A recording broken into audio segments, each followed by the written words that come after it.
Hey guys, welcome to my YouTube channel.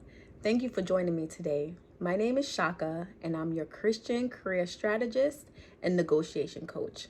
I love helping women understand their value and accelerate in the workplace.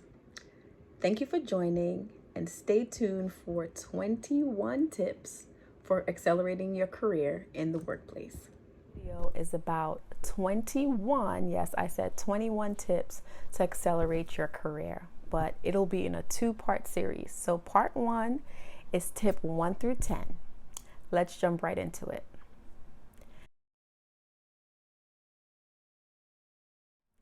Tip 1, find a sponsor or an advocate. When I say sponsor or advocate, I don't mean mentor. What I mean is someone within your organization that has a seat at the table that you may not necessarily be invited to. This person should be a higher level executive who's part of the discussions when promotions and salary increases come into play. How do you find yourself a sponsor, or why do you really need a sponsor? Well, if you are very clear on what you've contributed to the organization and the value you bring, and your sponsor or advocate understands your story, they're the person that's going to advocate for you when you're not around. So if they understand that you are, 1, interested in getting promotion, 2, interested in getting more experience in different areas, or 3, interested in getting salary increases, when the opportunity comes, they can vouch for you because they understand the value that you've brought to the table. Hope you take some time to find your sponsor and advocate in your organization. Tip 2, be vulnerable. Now, I'm not saying air all your bag up in the workplace, right? No, I'm not saying that. But what's really good about being vulnerable in the workplace is that, 1, we have to realize that we are all human. You work with another human being, and typically we go through a lot of similar problems, and we have similar issues, and we sometimes have commonalities, right? So this will allow you to now learn more about someone and see areas of interest that might, very well turn into someone that could develop into a long-term colleague or friend situation. And it gets personal, right? And pretty much you do business with people that you like to do business with. So one of the things that vulnerability help you to achieve in the workplace is the ability for you to kind of customize your work and life so that it fits you when you need it the most. Let me give you an example. So I'm a single mom, and when I went back into the workplace after I had my son, me and his dad was not in a relationship. And I did not say it in clear words that say, oh, I'm a single mom, but I made it known that I'm a parent and I don't have the help that I need.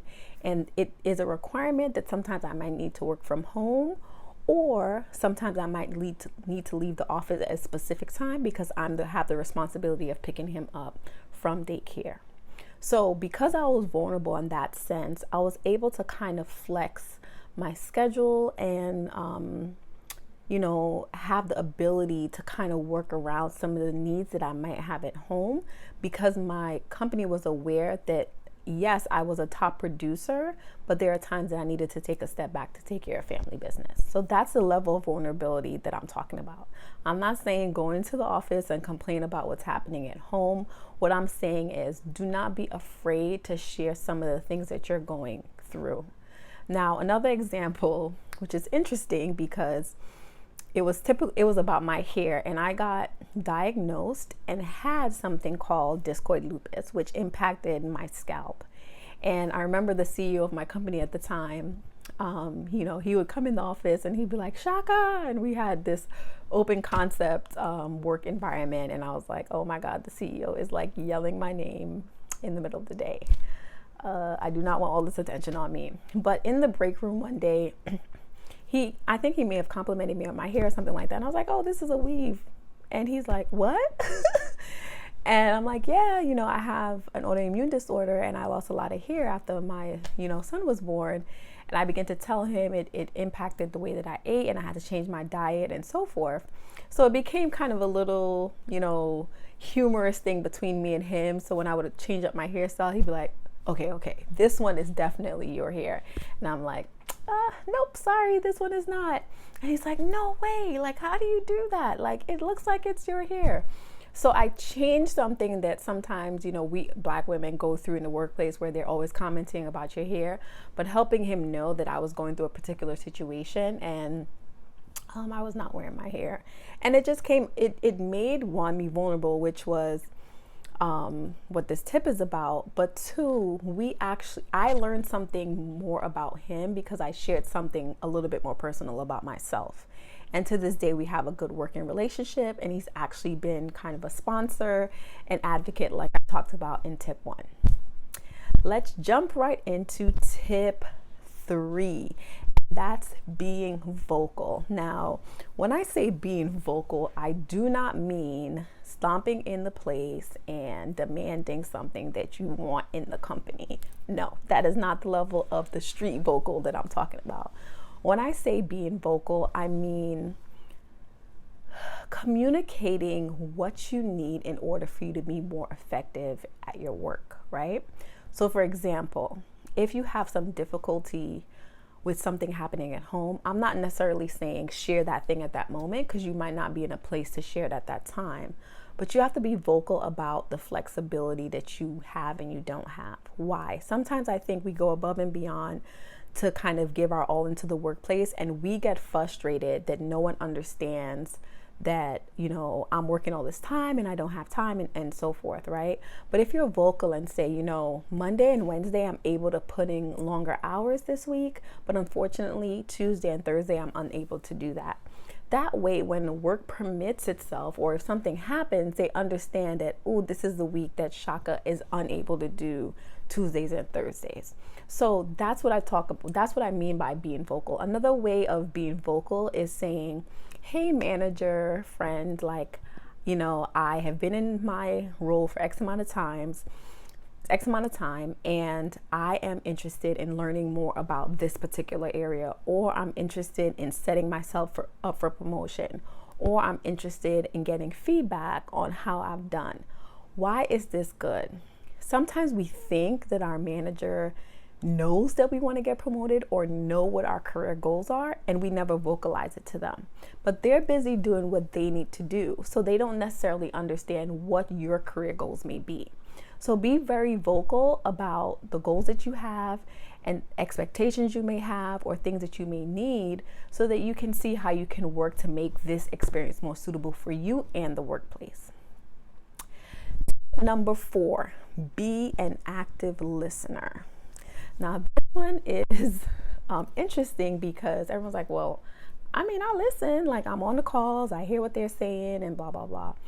But when you're an active listener, you're understanding, one, you're paying attention, right? Because when you're working from home, especially during the COVID season, or if you're working and people are in different locations, and if you may be in the office, but you have a call or a conference call or something of that sort, it's easy to get distracted by emails coming in or the workload that you have, and you kind of tap out and you're focusing on that while a conversation is going.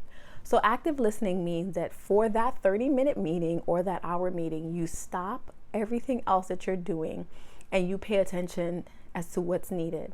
This helps you, one, see where you may be an answer to a solution, or it also gives you more information that you can carry to other meetings or other parts of your work, right? So now you're aware of what's happening in the company holistically. Tip 5. So we're halfway through part 1 for tips 1 through 10. Tip 5 is be active in meetings. I know we're all zoomed out. I'm zoomed out. I'm Skyped out. I'm what other ever Teams out. I'm Teams out. Okay. Sometimes I hear the ping and I'm like, oh no, not another one, type of thing. But I know we're there. But it's super important to be active in meetings. And when I say active, I mean, if someone gives an idea or suggestion, compliment them on it. Say, hey, that's a really good idea. If someone is seeking a solution to something, say, yes, I agree, or, oh, let me propose this idea. It may not be a well thought out idea, but in that meeting, it's showing that you're participating and you're actually trying to bring value. And that can, play well with our managers. Sometimes I think we want to seem like we're perfect and we know all the answers, and that's not necessarily what it means to be a team player. It means being active, means, throwing ideas out that might be great, and some ideas might not be so great. But what it does in a meeting environment is allow all the participants to now pitch in different elements of the idea to make something that could actually be plausible for whatever situation you're dealing with. So let's review, because we went through 5 tips. Now let's review. Tip 1 is find a sponsor or advocate. Tip 2 is be vulnerable. Tip 3 is be vocal about what you need. Tip 4 is be an active listener. And tip 5 is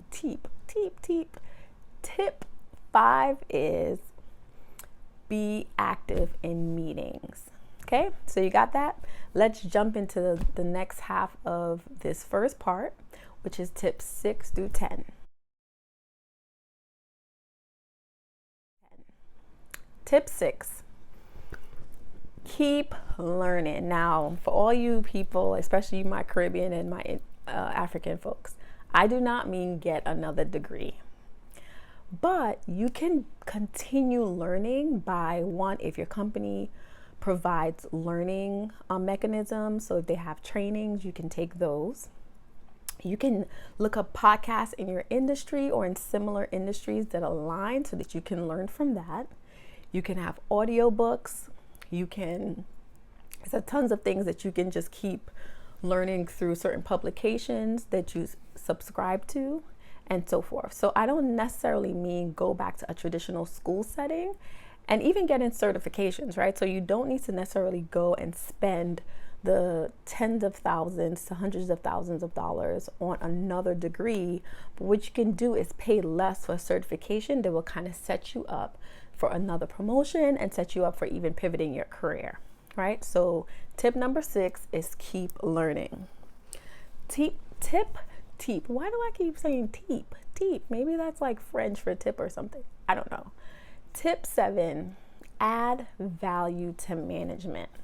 So one of the ways that your sponsor and your manager will understand the value that you bring to the table and that you're ready for the next level promotion is removing 1 or 2 things that are problem areas for that manager, right? So now, say for example, your manager is responsible for doing status meetings that he provides to leadership on a weekly basis, a bi-weekly basis, or monthly basis, right? So maybe for a quarterly board review, for example. If you speak to your manager and say, hey, I'm really interested in learning how to produce this report. Is this something that I can shadow you and eventually take off your plate, and I can have it ready for you, an hour or the morning of the day before? You set the time frame that you would have this. This shows your manager that, wait, they understand maybe the KPIs and the metrics that we're tracking. They have the ability and capacity to take additional work. And then back to tip number 6, you're learning something new and they can see that you're now preparing to be ready for the next level.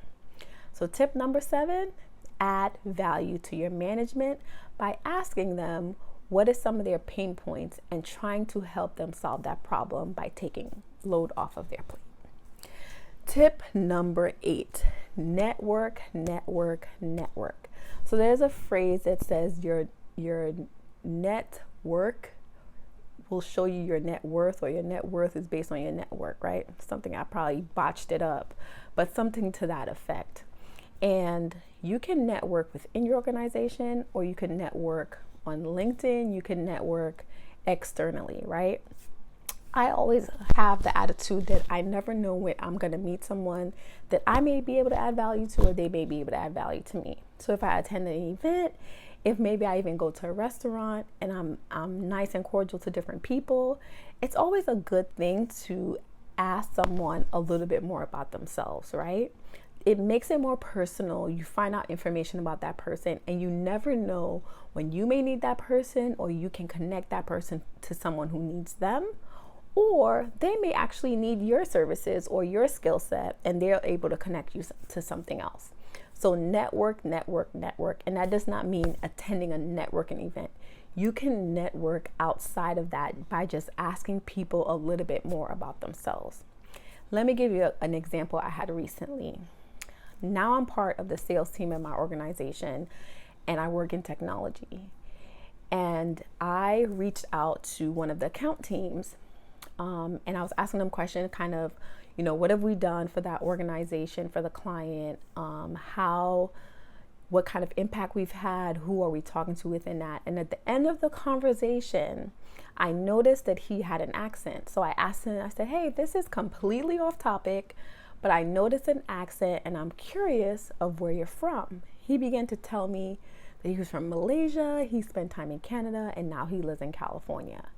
And I'm like, that's interesting, because I don't normally pick up on Malaysian accents, but you sound like you have kind of a Caribbean accent. And he laughed and he's like, that's funny you asked, because my mom's side of the family is actually from this particular Caribbean island. And what's interesting is during that conversation, the next 5 minutes of our conversation, he probably thanked me about 5 or 6 times for taking the time to not making it a transactional call, and that I actually asked him about something personal to him. He had just joined the organization about 6 months before, and because we were in a work from home environment, he didn't get a chance to meet much people. So that extra step helped him feel appreciated and more connected to the organization. A few days later, he actually reached out to me for an opportunity that I was able to participate in. So networking definitely works. Number 9.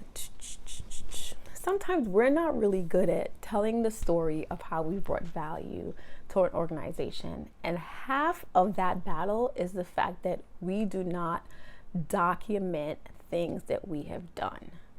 So my suggestion to you is to make it a habit, put an alert in your phone or on your work calendar on a maybe bi-weekly or monthly basis, to write down areas of things that you've accomplished, tasks that you've done. Maybe it's a new task that you learned or a problem you've solved. Document those accomplishments and keep track of them on a periodic basis, so that when it's time for you to, 1, update your resume, or 2, make that case and show your story of why you're ready for promotion, you understand what you've actually done for the organization, and you'll be in a better position to articulate it. Tip number 10, and it is ask for feedback. Now, I know you think you're amazing and you are the best thing since sliced bread, honey. I get it. I feel that way too. You know what I'm saying? Way too. But it is so important to get feedback. Why? Not only for you to hear about the great things you've done, which is good, because I think when people document the value that you've brought in the organization, you get to understand and see what you've accomplished as well. So you can add that to what I just mentioned in tip 9. But also you can get feedback on suggestions on what you should do to prepare you for the next level. So for example, I have someone that I manage kind of their career at my current company. And one of the feedback was, well, we haven't seen his presentation skills. He's doing a very good job managing the team. He's, understand the details of what's happening. But in order for him to be ready for this manager level, we need to understand that he knows the numbers. He understands how to report. He knows the end-to-end progress of the entire project. So with that feedback, I can now take that to him. I also spoke to other people within that project team or program team, and I asked them to now put him in a position that he will learn and get to display those skills and talents, so that when the promotion cycle happens at the end of the year, he has the story that shows that he is ready for promotion. So let's review the second segment of this video, tip 6 through 10. And I'm going to look at my little notes on the side. That's why I keep looking off to the side. So tip 6 is keep learning, right? Tip 7 is add value to management. Take something off their plate so their load is lighter. Tip 8, network.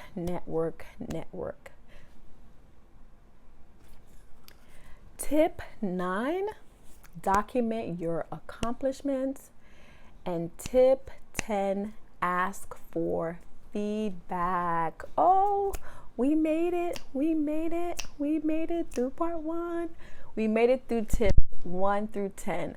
I hope this was really beneficial for you and that you take action today on some of the tips I've highlighted in this video. See you for this part 2. Thank you for listening to the Career Accelerator, 21 tips to help you accelerate your career in the workplace. Please like and subscribe to my channel. Thank you.